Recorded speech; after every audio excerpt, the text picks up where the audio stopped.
Whenever I'd receive a casting email from my agent, the first thing I would do wasn't research or checking my repertoire. It was always panic.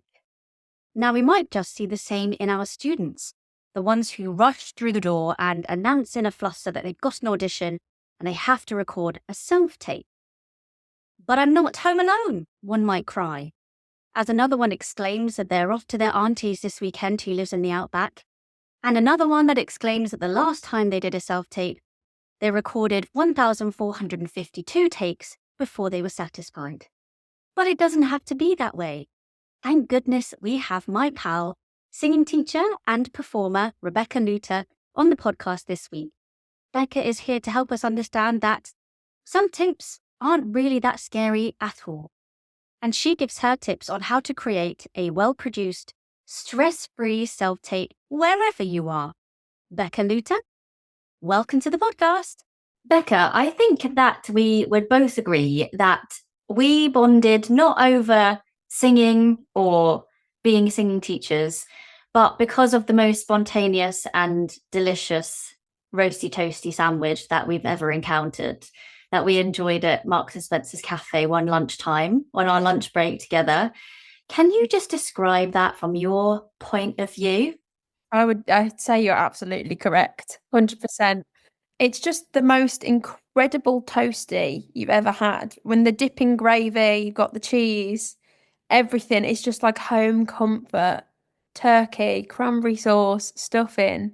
Yeah, and we weren't even expecting to go in and find that. We were just, let's go to Marks and Spencer's. And then we looked at the board, we were like, oh yeah, roasty toasty sounds good. And then that was it. The bond was sealed. Forever made. Self-tapes is something you are really used to. You are still performing as well as teaching. Particularly since the COVID pandemic, it seems like self-tapes have become more common, especially for first round drama school auditions and professional jobs. How have you adapted to that?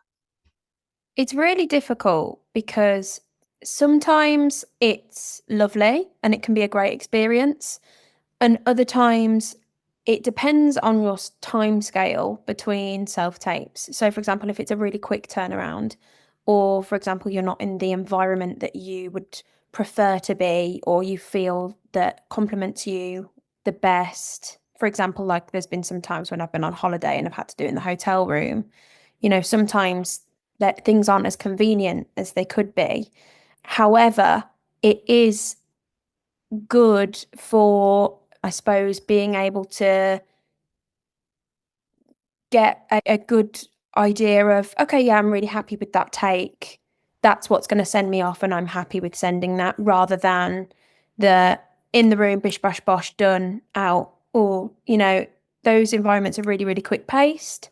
And sometimes a first round can be a bit nerve-wracking. It depends on the environment and how you're feeling on that day, what's going on elsewhere. So sometimes a self-tape is quite lovely. I know some people that absolutely hate it and would absolutely just rather be in the room, in and out, bish, bash, bosh. It has definitely been something to adapt to over time. I feel like initially I was very much like I would spend 2 hours in front of the camera and I would be doing about 20 to 30 takes. And then I'd be like, oh, no, I'm not happy about that. I'd overthink it. I'd listen to myself too much, be like, not happy with that note, not happy with that acting choice, not happy with that intention. But I think the minute that you treat a self-tape as almost a real person audition and kind of giving yourself like a 3-tape rule almost, it allows you to, 1, be more comfortable, 2, the nerves can ease, and 3, not spend so much time on something that you've already done the prep for. If it's your own material, you've already done that prep for however many years or months that you've been spending time on that material. But likewise, if it's new material that you're touching, you're also not putting too much pressure on yourself to be like, it has to be this, it has to be that. You're just giving yourself those 3 takes to be like, I'm going to do my best, just like you would do in the room. What are some common mistakes that singers might make when they're self-taping? Touching on what I just spoke about really is the repetition and the going and the taping and the singing, and just for however many hours you feel that might take. It's the overanalyzing, I would say, that could be detrimental to the performer, not the tape itself. Most of the time, even if you spent hours on a tape, you'd probably pick the first one. Like, that's what the sod's law about it is. But I think, yeah, giving yourself that rule of, okay, I'm going to try this in 3 takes and I'm going to change it up for those 3 takes and then I'm going to watch them, allows you to look at it a lot more logically and less self-critical and with that perfectionist eye, which we both know a lot of performers carry. So it allows you to get out of that like observer's eye and trust them with that rather than overcompensate for yourself. You've mentioned the 3 take rule. How else would you advise a singer paces doing a self tape from setup to sending it off? I think not rushing between takes, having a clear intention with that certain take that you're doing. So, for example, sometimes I will start a tape with how I would present it in a room. So, imagining that you're within that space, imagery really helps for me. Exactly how I would present it. Then the second tape, I usually go in with an intention of, okay, I'm going to make it a little bit smaller, just purely to see what the difference looks like on camera compared to what you would do in the room. And then the third take, I either go, okay, I'm going to completely change it up and have fun with it and see what comes creatively and trust those instincts that can come from those creative choices. Or I would do a third take of, okay, you're on the Colosseum stage, however many ranks of seating, and really command that space maybe a little bit more so, just so that when you have those 3 different takes, they all differ in some way. Because I think sometimes as well, when you have the same intention, if you were to do the same intention for 3 takes, it would be really difficult to see any difference between them and which one would feel right. Whereas when you're going in with a slightly different intention, so you finish the first take and then you take a second to be like, okay, now I'd like to do this with it and see what that does. Take a sec, maybe have some water, hydrate, because we know it's good for the voce. And then again, after the second take, pause, take a second, allow yourself to breathe, think about the different intention. I think that's probably, for me anyway, a lot more, you get more use out of your time rather than, okay, click on, click off. Okay, I'm going to go again. And then again. Like, it's just too much of a quick turnaround. And then sometimes then you get a little bit lost watching them back. You think, oh, okay, what was going on there? It happens. But that's what I would advise for any take, whether that is for a stage audition or whether that is for screen. There's a question that some teachers ask their students, which could be, how do you know when you've achieved that thing? How will you know when that song has improved or when your voice has progressed? So maybe being able to answer those questions, how will I know when I'm going to be happy with that take?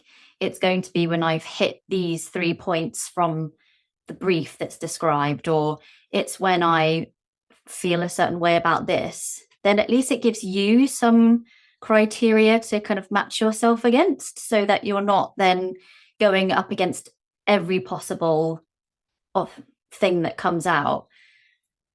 Yeah, no, I would agree. Obviously, having a brief is brilliant, and you get that with I'd hope every job that you go for, unless it's something completely fresh and new, and the team don't know exactly which way they're going about the material or what they're looking for, and they just ask for you to bring a bit of yourself to a tape. But no, I would completely agree. And brief outcome is very helpful. You mentioned a really interesting point just now about how somebody might be auditioning for a stage show, but they're auditioning on the self tape through a screen.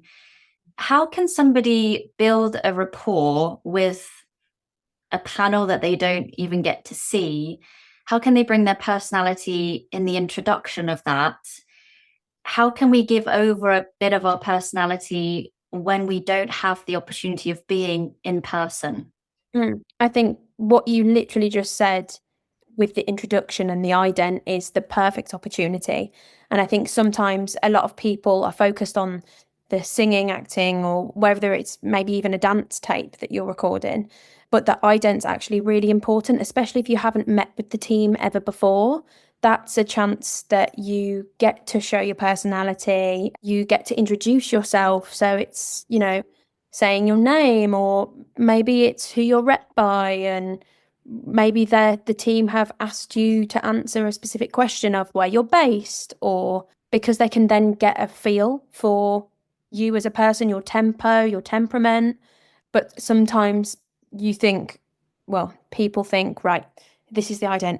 Hello, my name is Rebecca Luter and I'm 27 years old. Tick.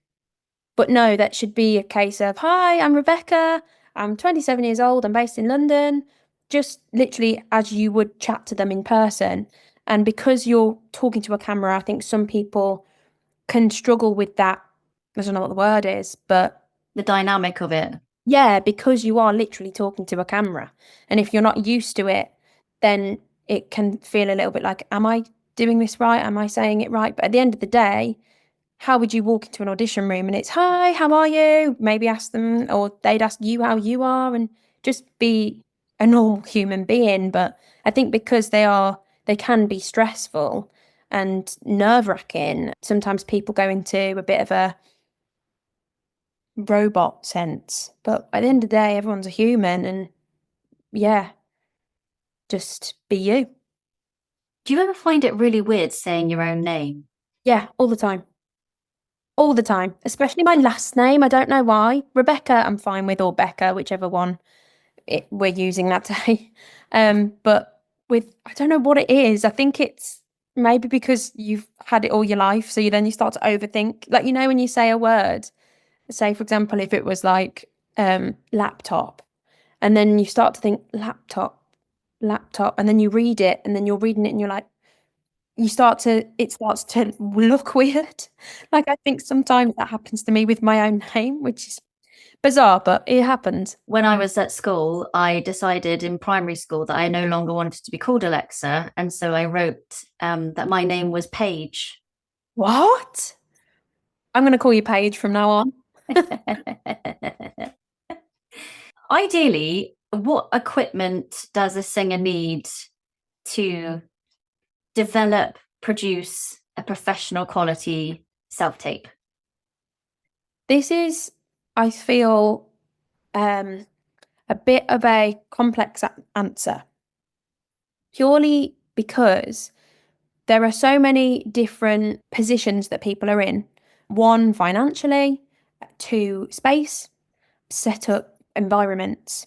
So, for example, like you can see here, I'm blessed with a lovely white wall, which can come in really, really handy sometimes. I do also have a ring light, which is really helpful, and I would definitely recommend anyone who is taping to have one of those. And they're really not too expensive.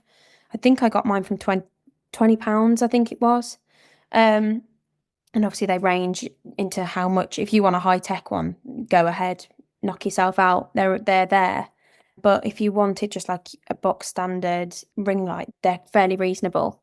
But over time, because of my taping experience and the work that I have done, has enabled me to be able to invest in some nice high-tech equipment so that it allows me to give a tape which I feel is a nice professional standard. So I've got a little backdrop, I've got different colour backdrops, I've got some extra LED lights sometimes which come in handy, because obviously as well, if you have a tight turnaround and you don't have daylight to play with, lighting obviously is a big thing. And if you have light only from one direction, then it could cause face shadowing, or they're not being able to view you in the best, clearest light. Most phones that we have nowadays, unless you still own the Nokia, are absolutely fit for taping and more than fine. I think as long as you have good lighting, a clear enough backdrop where there's no distractions and a nice camera angle alongside some good audio. So obviously no chatting in the background or music or the TV you've left on, or maybe the window's open and you've got ambulances and police sirens going past. I think that's, an absolute fine setup. Because as well, sometimes, like I said initially, when you have those tight turnarounds and you don't have the environment that you would specifically like, sometimes it's out of your control and you can't help being in that environment. So I don't want it to sound as if people haven't got recalls purely because they haven't had a playing background, because that would be a lie. But I think sometimes if you do have that time and you do have that setup, it allows you to portray yourself in the best light for your talent and for what you can offer for that team to view you, rather than having your dog in the background panting and, the TV screens, lights flashing on you. It's just about being realistic, but showing yourself still in that professional light, because at the end of the day, it's a job interview. The same, it doesn't necessarily feel like it when you are recording yourself and there's no one else in the room or you're not necessarily being interviewed. But that tape is your job interview. So you want to be able to show yourself to the best ability. We know there are some rooms that absolutely suck the sound out of us. That might be carpeted rooms or heavily curtained rooms, stuff with lots of soft furnishings. The acoustics just aren't as good as, say, the bathroom or the kitchen. As you say, you had to do a tape when you were on holiday. How do you go about making sure you feel confident when you might find yourself in a scenario where you are doing an audition in a room that really is not optimal? I think it takes a lot of experimenting. I think recording yourself, maybe just saying a little speech or giving yourself like a verse and a chorus of the song, just to first of all test out the room that you're in, see what you're dealing with. Does the camera need to be a little bit further back so that you're not just getting pure voice and no accompaniment? Or maybe in another respect, it needs to be a little bit more forward because it's not picking up as much voice and you've got more accompaniment. I think it is about that balance. And if you're doing a big song, a big belty song, then it's important to consider that as well, because obviously that microphone, you can sometimes get that off balance and then it affects the microphone. So I think in that respect, it does just take a little bit of playing with it to see what the difference could be. Is it better off in that position? Is it not? Okay, I need to change that up, just until you've got the right one. And I think once you've got it, and you know where the equipment goes if you're in the same space for the foreseeable. Where it's when you change the space that you then need to have another play around sometimes. But once you've got it, it's like, okay, I know the speaker goes there. Or if you are lucky enough to have a pianist in your tape, if it is for musical theatre, then great. But you know where everything works well. I often say to singers about going to sing in lots of different environments anyways, because when they go into those in-person auditions, if they are in a room that feels particularly really echoey versus somewhere that feels like you're sitting in a wardrobe, it's good to kind of know how you're going to deal with that in the moment. So go and sing in lots of different places. I'm not trying to say everyone go and sit in a cupboard, but go and sit in a cupboard, see what it's like having a little bit of a sing to Jehovah's or something. Yeah, imagine.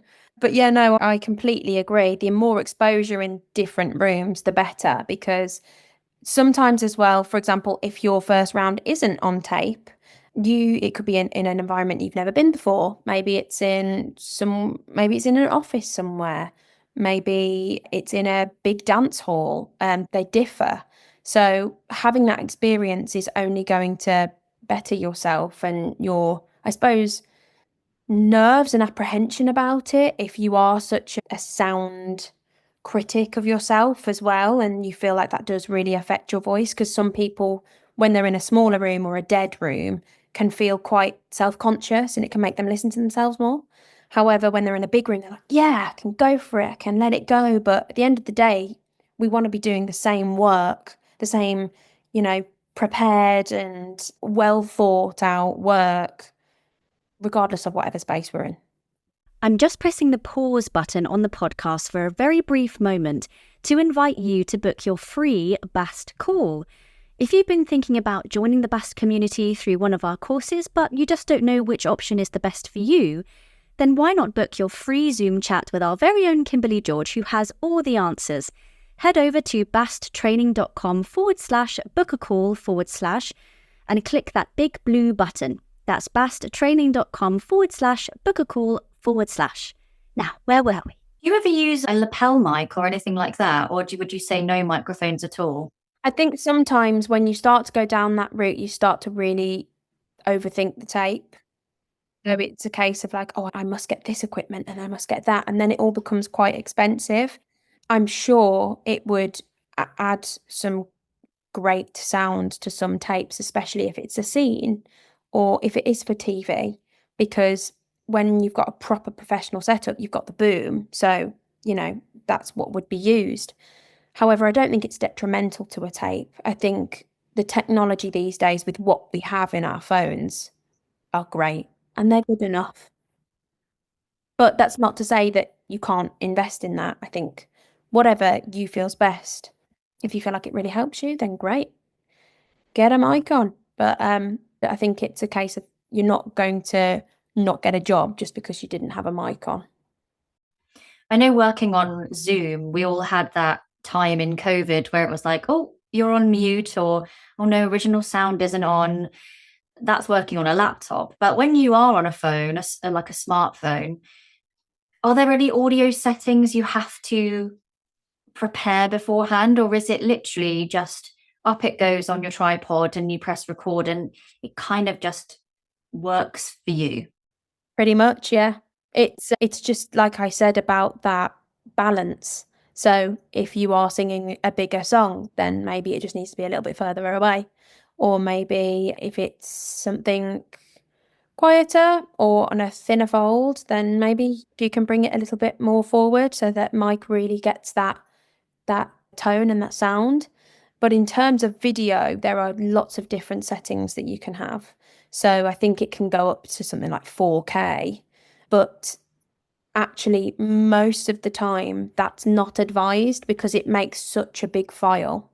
So, actually using a lower quality camera lens is better purely down to you uploading the tape and it taking up space in their inbox. And, it, like I said, the technology is so good these days that it is good enough. And I think, if you go down the route of, oh, I need to have that 4K experience with, the best quality, actually, sometimes it's not as efficient for the team that are watching it, and also your iPhone storage or Android storage, whatever you've got, you'd find yourself needing to delete a lot of apps if you kept going that way. How much editing do you have to do afterwards? So I know for like the podcast that we do, we then put it through, we edit some bits out, and then we might put on a bit of studio sound. There's some engineering that goes on behind the scenes. Is there anything that asks singers to do that for their self tapes? Yeah, I think that is another thing that adds that professional element to a tape. It depends what the brief has specified. They may have asked for an ident at the end of your tape. They may have asked scenes first, then songs, or maybe it's a certain take that they want to see first with a certain intention. And if they're asking for one big self tape with all of your little clips involved, which is normally the case, obviously you then have to think about the transitions. Normally, a fade to black and then straight back into the next scene, song, ident is the most efficient. It's quick, it's clean, and allows you to really get that change in dynamic for the different tapes. Whereas we probably wouldn't want to be going for an screen folding into an envelope and then flying away into the distance for that transition. Anything that distracts from you, don't involve. Just fade to black, then back out. It's clean and yeah, makes it professional and easy. Tick, job done. Do you remember PowerPoint? Yeah, yeah. Oh God, yeah, I remember those days. You just wanted any effect you could possibly have. I want my face to rain in, and then I want to fold out like I'm doing a sausage roll. And yeah. And then you get the text and it would do like a hurricane out, and then you'd get another one that would come back in. Yeah. Loved it. Miss it. Miss it, actually. Yeah, actually, maybe we should bring that back, but not for self-tapes. Not the self-tapes. Do you use any particular software or an app that you would recommend to do that editing stuff? Or do you do it is there a program on your phone that's already there? Because I have an iPhone and I have Apple compatible devices such as an iPad and laptop, I just use iMovie. I find it really quick, efficient, it's easy. You can have a look at like balances and your transitions are all there. So that's what I use specifically. So I wouldn't know necessarily what maybe an Android device would use, but there are definitely other compatible sites. Like, for example, if you were doing something audio based, then you'd probably use something like GarageBand. There are other apps and websites available for that. I just don't know what they're called. I've used one and it's free, and it's only because I find it pretty easy to use, and that's UCut. I know also that there is like Adobe, that's program that I think I've used very recently. So yeah, I guess it's working out which one just feels like you, because I guess there are some technophobes out there. I probably would put myself sort of in that category. So yeah, what's your advice to technophobes when it comes to this sort of thing?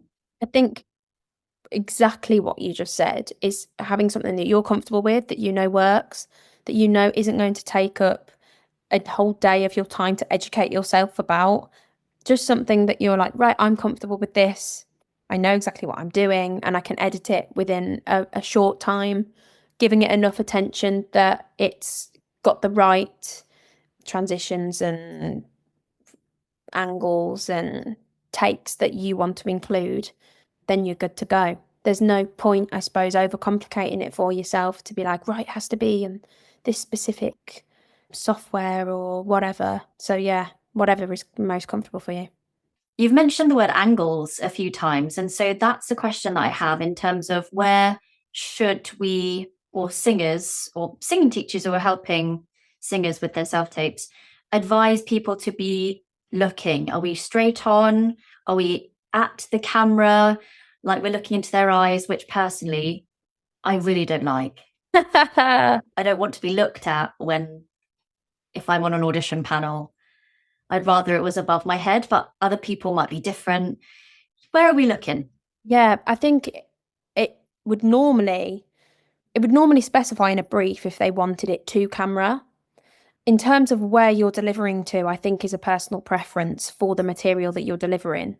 So 9 times out of 10, just above the camera, when you've got that angle at that eye line, is absolutely fine. Because at the end of the day, that's what you would do 9 times out of 10 in an audition room. But at the same time, there are some shows that like you to have that panel interaction and they feel a little bit more connected to you when it's delivered to them. So maybe it would be to camera. Regardless, if you feel like you connect more so to camera for a specific brief or school you're auditioning for or job that you're going for, there's no, I guess, wrong or right answer, because at the end of the day, it's on a screen. And in person, they would specify whether, if it was a interact with the panel kind of audition scenario. Sometimes just off camera is lovely. Again, that side too. I think as long as you're not, completely cutting off your face, then you're fine. As long as you get a sense of you and the performance you're delivering, then it's absolutely fine. I think it genuinely just does come down to some personal preference.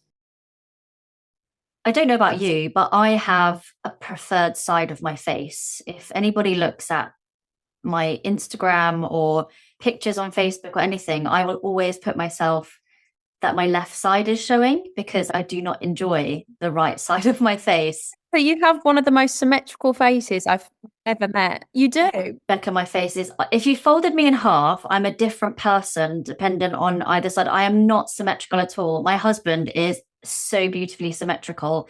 You stick him on either side and it's the same person, but I am too different. I'm Jekyll and Hyde. It's weird. But how do we get used to seeing ourselves on camera like that? Because I guess in the room, we're not seeing the way we're doing things. Whereas when we then have to watch ourselves back on camera and we get our little hang-ups and we think, oh no, but that side of my face. And that's just a personal thing. I'm sure nobody watching that feels the same way. But how do we get over that? Sometimes it can be to do with how you film. So you know how you can have two sides, so you can either have front facing or back facing.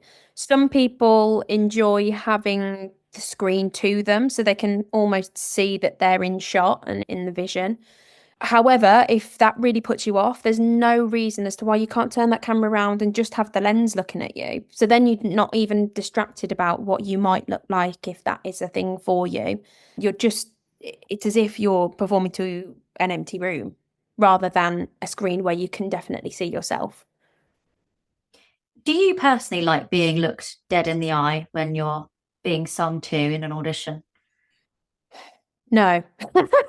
I think it really depends on the material, but I would say in majority of scenarios, no.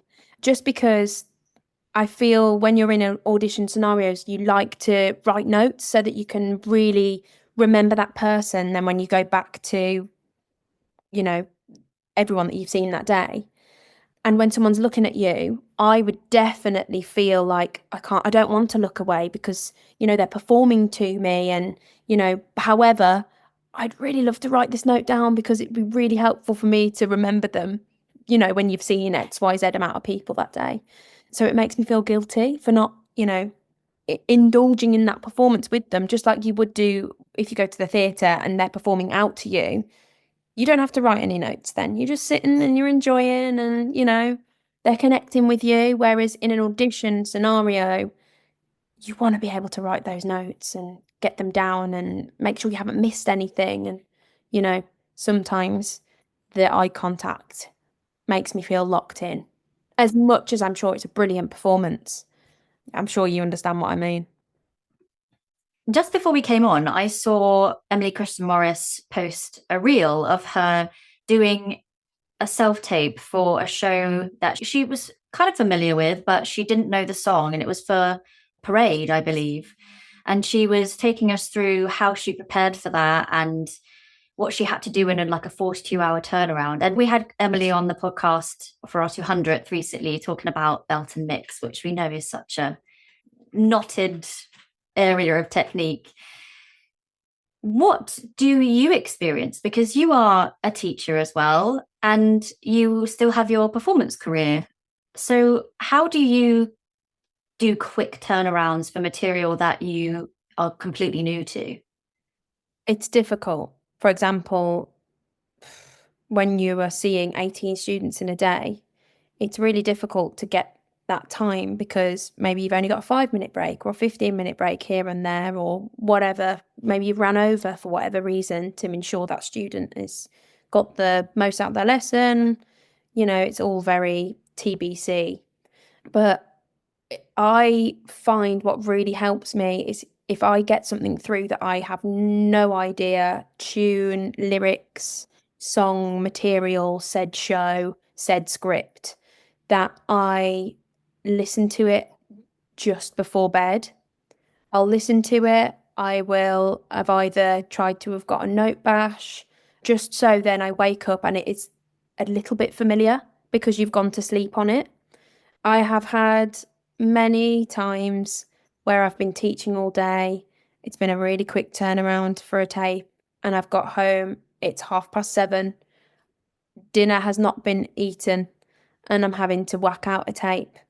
And it's hard, and then you start to feel the pressure of getting the tape done. But I feel like it's very similar to any line of work, whether you are working in your local cafe or in Curry's PC world working in retail. I think us as performers, whatever line of work we're doing when we're not performing or acting, is time it's time consuming because you're at that job. So it's your job to fulfill that job role and get that job done in that workplace. And in an ideal world, we'd have the day free and we could do it, but that's just not realistic. But I think as long as you are using your time to your advantage, you're pulling on your learning styles. So, for example, if you learn via audio, maybe you could record the script and then listen to it back in your own voice. Maybe if it's reading, maybe that's getting on the phone with a friend or a family member or a housemate or a partner and just reading through it a couple of times. I think that is a very big key factor in getting that material down so that you can then perform it to the best of your ability. However, have there been times where it hasn't been feasible and I've used a script? Yeah, because at the end of the day, people understand if it's a tight turnaround. They've sent the audition out themselves. And so if you've only got a day or 2 days to prepare, they're a human being as well. And they know that things are and aren't possible. So, have people book jobs by having the iPad in the room, having the script in their hand? Absolutely. And I think it's whatever makes you comfortable and whatever allows you to do your best, because there's no point being like, right, I need to learn it, I need to learn it, I need to learn it to be off book, I need to be off book, I need to be off book. And then you get in the room, you're like, oh, it's gone. Or you then start to paraphrase, which is something that they won't want. And that's really difficult then because you're not giving yourself the best opportunity. So if you need to hold it, you hold it, have reference to it, whatever makes you feel at ease and allows you to check in and be like, I know what I'm doing, because life is life and it's busy for everyone and anyone. Tell us about your teaching work, Becca, because you've just set up your own private stuff as well as the work that you do elsewhere. So tell us about that. I have, which was daunting, and imposter syndrome takes over just like it does in many things for many people. But over lockdown, after I'd worked, it was a scary time for us all. And I thought, my God, it literally can get taken away from you by the click of the fingers in terms of this industry. So I was like, okay, what fulfills me joy that I could see myself equally doing? And that is teaching. It's something that I have admired throughout people that have taught me, people that have inspired me throughout my journey from when I was younger to now. It's a really rewarding job, I find. So then I was working closely with a singing teacher of mine, Ben Mann, over lockdown. And I was like, okay, yeah, I can see myself doing this to a professional level of, drama school teaching. So then that's when I applied for Italia Conti. And I've been teaching there for, nearly 3 years now, which feels mental. It feels like I started yesterday, but also feels like I've been there a lifetime at the same time. And it's really through, I think, chatting with other teachers that I was like, this is something that I definitely can set up. And it started with a friend of mine that was really struggling with some singing anxiety for auditions. And I had some lessons with her, trying to help her through that, and obviously saw that getting better and alluding to good things. And I thought, why am I not taking this further? Why am I not doing this? And I think sometimes it's a time thing because of how much I do teach at Conti and, other things that come with that, like reports and academic things, auditions and assessments. But also at the same time, this is something that I am passionate about. So I decided to make the jump to start privately and get a client base going, which is really exciting. And yeah, just felt right. It felt like the right time. And I felt like I've got enough experience under my belt now.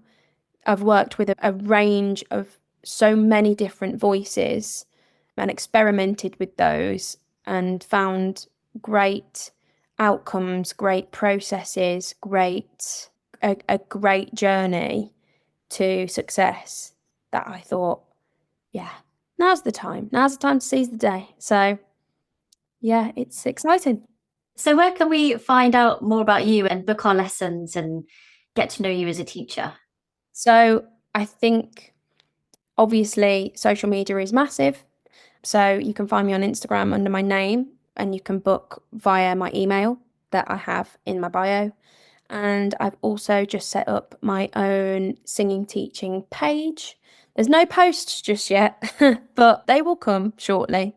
Again, it's just a time thing of, getting a nice little picture and some pictures of me so that if you're booking in a lesson with me, you're able to be like, oh, okay, this is going to work for me. And Becca's the type of coach that I'd like to see for a lesson. Yeah. Oh, I can't wait to see what you do with it because it's going to be great. I just know it. I just know it. Thank you so much, Becca. It's been great to chat with you and learn about self-tapes. And if you're up for it, I'll meet you in M&S Cafe.